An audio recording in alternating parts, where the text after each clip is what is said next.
Pour la préparation de la seringue, dans votre emballage, vous avez votre réservoir ainsi qu'une aiguille, une pompeuse déjà pour prélever directement le produit.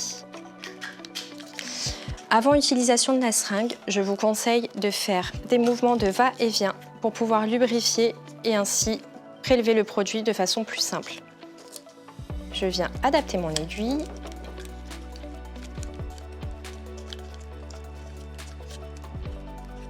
Et une fois vissé, je peux prélever mon produit.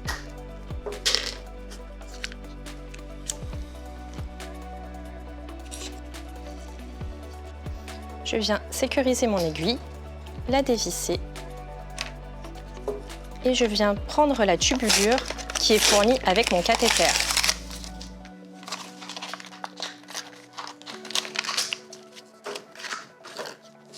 Je viens visser ma tubulure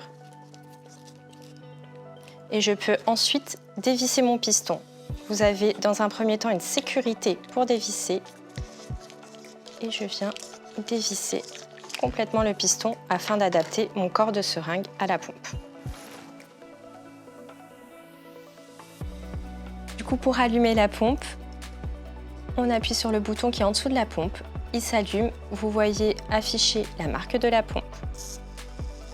Et ensuite, le poussoir qui se met en position.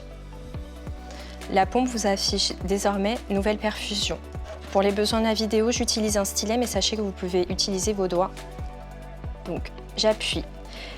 Elle m'affiche le nom du patient, le prénom, la date de naissance, ainsi que la molécule. Vous pouvez appuyer sur la petite flèche en haut à droite. Ensuite, vous avez le volume du réservoir ainsi que l'unité qui est prescrit en milligrammes. Sachez que vous pouvez aussi l'utiliser en millilitres/heure. Ensuite, vous avez le volume de votre seringue, c'est-à-dire la quantité de produit que vous mettez dans votre seringue, ainsi que la concentration de votre produit. Elle vous affiche une nouvelle page avec, cette fois-ci, les débits, avec les plages horaires. Pour cette vidéo, nous avons 2 plages horaires avec 2 débits différents. Nous validons toujours au même endroit. On voit la page des bolus s'afficher. Donc vous avez le nombre maximal de bolus que vous avez le droit au cours d'une perfusion, le volume de chaque bolus, ainsi que la période réfractaire. Vous pouvez mettre des alarmes sur cette pompe, des alarmes médicaments, qui permettent de rappeler au patient la prise des traitements Péros. Pour cette vidéo, l'alarme est désactivée, elle n'est pas obligatoire. Et ensuite, je valide et le poussoir se met en place. Attention de ne pas entraver la position du poussoir car cela pourrait entraîner un dysfonctionnement de la perfusion par la suite.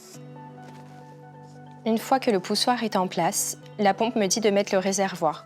Pour ceci, il faut juste tourner la tête de la pompe et venir insérer notre corps de seringue et le visser. Une fois qu'elle est vissée, nous pouvons valider toujours au même endroit sur la petite flèche. Désormais, elle nous propose de purger la tubulure. Pour ce faire, j'enlève le petit capuchon afin d'avoir l'aiguille en visu. Il faut savoir pour que la quantité de purge est déjà programmée en amont sur la pompe. Une fois qu'on a atteint cette quantité, le bouton purge devient grisé et nous ne pouvons plus purger. Donc j'appuie longtemps sur le bouton purge et ma pompe commence à purger ma tubulure.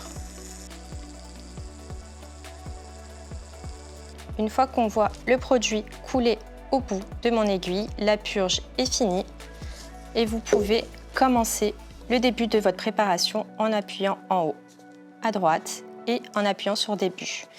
Désormais, vous voyez l'écran. Donc vous avez le débit actuel, le nombre de bolus, la durée de votre perfusion ainsi que le volume actuel de votre perfusion.